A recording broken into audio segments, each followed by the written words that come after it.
नमस्कार। दिन भर की बड़ी खबरों में आपका स्वागत है। मैं हूं प्रिया और आइए नजर डालते हैं अब तक की कुछ मुख्य खबरों पर। सबसे पहली खबर, राजस्थान के मुख्यमंत्री अशोक गहलोत के बेटे वैभव गहलोत को ईडी ने बुलाया है। शुक्रवार को पूछताछ के लिए ईडी ने वैभव गहलोत को समन भेजा है। राजस्थान के मुख्यमंत्री अशोक गहलोत ने जानकारी देते हुए कहा है कि उनके बेटे वैभव गहलोत को ईडी ने समन भेजा है।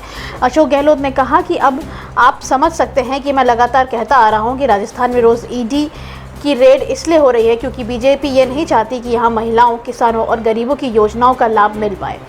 राजस्थान पर सियासी तापमान हाई वोल्टेज ड्रामा में तब्दील होता चला जा रहा है। अशोक गहलोत ने 12:30 बजे जिससे प्रभारी सुखविंदर सिंह रंधावा में शामिल होंगे। बीजेपी नेता किरोड़ी मीणा का कहना था कि संचार घोटाले को लेकर वे ईडी से बात करने वाले हैं। माना जा रहा है कि ईडी का एक्शन इसको लेकर भी हो सकता है। तकरीबन 4 महीने पहले रीच पेपर को लेकर इस बात का दावा किया था कि गोविंद सिंह डोटासरा और उनके परिवार से इस घोटाले में शामिल हैं। बेटे को ईडी का समन मिलने पर अशोक गहलोत ने नाराजगी जताई है और कहा है कि 25 अक्टूबर को राजस्थान की महिलाओं के लिए कांग्रेस की गारंटियां लॉन्च की और अगले ही दिन गोविंद सिंह डोटासरा के यहां ईडी और बेटे वैभव गहलोत को ईडी ने हाजिर होने का समन भेज दिया। अगली खबर, मध्य प्रदेश के गृह मंत्री नरोत्तम मिश्रा ने दतिया में अपनी उपलब्धियों गिनाने में सांसद हेमा मालिनी का जिक्र किया। इस दौरान उन्होंने मथुरा सांसद के बारे में एक विवादित बयान दे दिया। नरोत्तम मिश्रा ने कहा कि दतिया ने उड़ान भरी तो हेमा मालिनी को भी नचवा दिया। नरोत्तम मिश्रा का यह विवादित बयान अब वायरल हो रहा है, जिसमें वह हेमा मालिनी पर टिप्पणी करते नजर आ रहे हैं। उसके बयान को लेकर अब मध्य प्रदेश के पूर्व मुख्यमंत्री और कांग्रेस के वरिष्ठ नेता दिग्विजय सिंह ने हमला बोला है। उन्होंने ट्वीट कर लिखा कि संस्कारी बीजेपी के माननीय मंत्री जी का महिलाओं को लेकर वास्तविक ओछापन भी सुने, अपने दल के नेताओं को भी नहीं बख्शते। इसी के साथ उन्होंने नरोत्तम मिश्रा का वह वीडियो भी पोस्ट किया है। जानकारी के लिए बता दें कि नरोत्तम मिश्रा का जो वीडियो वायरल हो रहा है उसमें वे दिग्गज अदाकारा और मथुरा से बीजेपी की सांसद हेमा मालिनी के बारे में आपत्तिजनक शब्दों का इस्तेमाल करते हुए दिख रहे हैं। दरअसल वे अपने विधानसभा क्षेत्र दतिया में हुए विकास की कार्यों की चर्चा कर रहे थे और इसी के बारे में बात करते हुए वे हेमा मालिनी के बारे में भी ऐसा बयान दे डाला। माना जाता है कि दतिया की राजनीति पर नरोत्तम मिश्रा की अच्छी पकड़ है और बीजेपी ने चौथी बार भी उन्हीं ही यहां से चुनावी मैदान में उतारने का भरोसा भी जताया है। अगली खबर, प्रधानमंत्री नरेंद्र मोदी 22 जनवरी 2024 को अयोध्या में राम मंदिर में प्राण प्रतिष्ठा समारोह में शामिल होंगे। मंदिर ट्रस्ट के सदस्यों ने दिल्ली के प्रधानमंत्री को समारोह में औपचारिक रूप से निमंत्रण दिया है। श्री राम जन्मभूमि ट्रस्ट के महासचिव चंपत राय ने उत्तर प्रदेश के अयोध्या में राम मंदिर के गर्भगृह में भगवान राम की मूर्ति की स्थापना के लिए 22 जनवरी 2024 की तारीख की आधिकारिक पुष्टि की है। इस दिन मंदिर के अंदर भगवान राम की मूर्ति स्थापित की जाएगी। प्रधानमंत्री मोदी का निमंत्रण राष्ट्रीय स्वयंसेवक संघ प्रमुख मोहन भागवत की घोषणा के एक दिन बाद जारी किया गया था, जिसमें 22 जनवरी को अयोध्या में राम मंदिर में भगवान राम की मूर्ति की स्थापना की पुष्टि भी की गई थी। उन्होंने इस महत्वपूर्ण अवसर को मनाने के लिए लोगों से पूरे देश में मंदिरों में कार्यक्रम आयोजित करने का भी आग्रह किया है। प्रधानमंत्री के अयोध्या दौरे से पहले कुछ मुस्लिम नेताओं ने प्रधानमंत्री से नई बाबरी मस्जिद की आधारशिला रखने का भी अनुरोध कर डाला है। 2019 में अयोध्या भूमि विवाद में सुप्रीम कोर्ट के ऐतिहासिक फैसले में कहा गया था कि 202.77 एकड़ विवादित स्थल पर राम मंदिर का निर्माण किया जाएगा और मुसलमानों को बाबरी मस्जिद के निर्माण के लिए धरनीपुर में वैकल्पिक 5 एकड़ जमीन दी जाएगी। जहां मंदिर निर्माण के लिए श्री राम जन्मभूमि तीर्थ क्षेत्र का गठन किया, वही मस्जिद के निर्माण के लिए देखरेख के लिए इंडो इस्लामिक कल्चरल फाउंडेशन का भी गठन किया था। इंडियन मुस्लिम लीग के अध्यक्ष मोहम्मद इस्माइल अंसारी ने कहा कि हमारे प्रधानमंत्री एक शुभ अवसर पर अयोध्या जा रहे हैं। हम उनसे मस्जिद में भी काम शुरू करने का अनुरोध करते हैं, ये हमारी हार्दिक इच्छा है।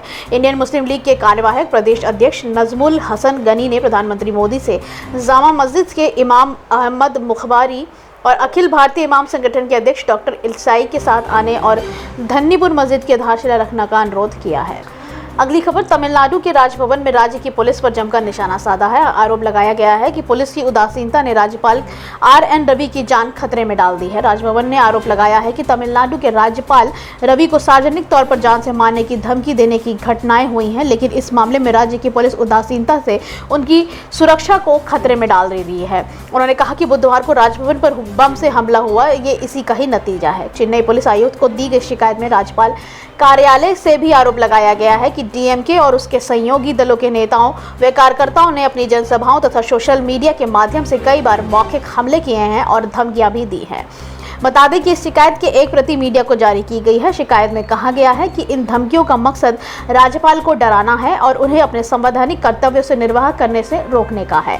हालांकि पुलिस की उदासीनता के चलते दर्ज शिकायतों का कोई महत्व नहीं रह गया है। राजभवन की शिकायत में कहा गया है कि राज्यपाल रवि पर उस समय लाठियों और पत्थरों से हमला किया गया जब वे मयिलादुथुरी जिले के धर्मपुर अधिनाम में एक समारोह में भाग लेने जा रहे थे।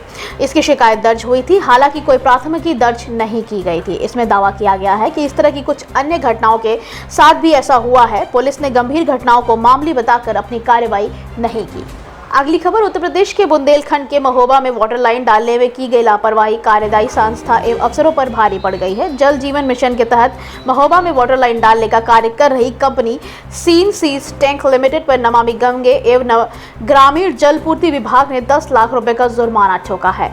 जिले के 2 गांवों में वाटर लाइन डालने की लेट लतीफे की गाज में जिले में एडीएम नमामि गंगे और जल निगम की अधिशासी अभियंता पर भी गिरी है। दोनों अधिकारियों को कार्रवाई के दायरे में लाते हुए जवाब तलब किया गया है। पूरे मामले पर नमामि गंगे एवं ग्रामीण जलापूर्ति विभाग के प्रमुख सचिव अनुराग श्रीवास्तव के विभाग के आला अफसरों से रिपोर्ट मांगी गई है। बुंदेलखंड के महोबा जिले में हर घर जल योजना के लक्ष्य तेजी से पूरा किया जा रहा है। यहाँ ग्रामीणों को नल से जल पहुँचाने का 97.50% तक का काम पूरा हो चुका है। यह भी बताया गया है कि उनकी सुरक्षा में तैनात होने वाले कमांडो मार्शल आर्ट भी दक्ष और बिना हथियारों के भी लड़ने में माहिर है। वह 24 घंटे मशीन और मॉडर्न कम्युनिकेशन डिवाइस से लैस होंगे। अगली खबर, कर्नाटक के पूर्व मुख्यमंत्री और बीजेपी के वरिष्ठ नेता बीएस येदियुरप्पा को जेड सिक्योरिटी की श्रेणी की सुरक्षा मिली है। हाल ही में सेंट्रल इंटेलिजेंस ब्यूरो की ओर से खतरे का अलर्ट जारी किए जाने के बाद केंद्रीय गृह मंत्रालय ने यह फैसला लिया है। कर्नाटक में सक्रिय कट्टरपंथी समूह से संभावित खतरे को देखते हुए हाल में ही आईईबी ने इनकी सुरक्षा का आंकलन किया था। आईईबी रिपोर्ट में उनकी सुरक्षा को लेकर चिंता जताई गई थी। रिपोर्ट केंद्रीय गृह मंत्रालय के पास सौंपी गई थी, जिसके बाद उनकी सुरक्षा बढ़ाने का निर्णय लिया गया है। गृह मंत्रालय के निर्देशानुसार येदियुरप्पा की सुरक्षा का जिम्मा केंद्रीय रिजर्व पुलिस बल कमांडो के सशस्त्र जवान संभालेंगे। सूत्रों के मुताबिक येदियुरप्पा की सुरक्षा के लिए कुल 33 सीआरपीएफ जवान तैनात किए गए हैं। इसके अतिरिक्त उनके आवास पर 10 सशस्त्र स्टैटिक गार्ड तैनात रहेंगे, जिनके साथ मिलकर 6 निजी सुरक्षा अधिकारी 24 घंटे सुरक्षा सुनिश्चित करेंगे। उनके काफिले पर खास तौर पर प्रशिक्षित कुशल ड्राइवरों को भी शामिल किया जाएगा, जो खतरे की स्थिति में उन्हें सुरक्षित बाहर निकाल सकने में सक्षम होंगे। संभावित खतरों के लिए खिलाफ निरंतर निगरानी सुनिश्चित करने के लिए 12 सशस्त्र एस्कॉर्ट कमांडो को 3 शिफ्टों में तैनात किया जाएगा। निरंतर निगरानी बनाए रखने के लिए 2 परिपक्षों में शिफ्ट तैनात किए जाएंगे, जिनकी 2 स्तरीय सुरक्षा घेरे में हमेशा येदियुरप्पा रहेंगे। अगली खबर, राष्ट्रीय राजधानी दिल्ली में साकेत कोर्ट ने गुरुवार को एक ब्रॉडकास्ट पत्रकार सौम्या विश्वनाथन की हत्या के दोषियों की सजा का ऐलान कर रहा है। सौम्या की 30 सितंबर 2008 को गोली मारकर हत्या कर दी गई थी। दिल्ली कोर्ट ने पहले दोनों पक्षों की वकील सजा पर जिरह करेंगे और उसके बाद जज उनके कातिलों को इस सजा का ऐलान करेंगे। अगर सब सही रहता है तो सौम्या के कातिलों को 15 साल बाद उनके अपराध के लिए सजा मिलेगी। इसकी प्रतिक्रिया जानने के लिए मीडिया ने जब सौम्या के माता पिता से बात की तो उन्होंने कहा कि हम न्याय पाने में 15 साल लग गए। हम चाहेंगे कि मेरी बेटी के कातिलों को उम्र कैद की सजा मिले, जिस तकलीफ से हम गुजरे हैं उस तकलीफ से उनका भी एहसास हो। सौम्या विश्वनाथन की बूढ़ी मां माधवी विश्वनाथन ने कहा कि जिस दिन मेरी बेटी के कातिलों को दोषी दिया जाना था उससे एक रात पहले हम सो नहीं सके। हम चाहते हैं कि यह फैसला एक मिसाल बने, क्योंकि अगर मेरी बेटी की दोषी बेगुनाह करार दिए जाएंगे तो न्याय के सिद्धांत को चोट पहुंचाता, लेकिन इस फैसले से लोगों की न्याय में आस्था और भी गहरी होगी। उन्होंने आगे कहा कि मेरी बेटी अब वापस तो नहीं आ सकती, लेकिन उसके दोषियों को सजा मिलने से उसके मन को कुछ शांति तो मिलेगी। अदालत ने इस मामले में 4 आरोपियों रवि कपूर, अमित शुक्ला, बलजीत मलिक और अजय कुमार को सौम्या की हत्या के लिए दोषी पाया है और उनके खिलाफ मकोका के तहत सजा सुनाई है। अदालत ने कहा कि ये चारों आरोपी बिना किसी संदेह के दोषी पाए गए हैं। 5वें आरोपी अजय शेट्टी को भारतीय दंड संहिता की धारा 411 और मकोका प्रावधानों के तहत संगठित अपराधों को अंजाम देने में सहायता करने या जानबूझकर इसे बढ़ावा देने और संगठित अपराध की आय प्राप्त करने की साजिश रचने का दोषी पाया गया था।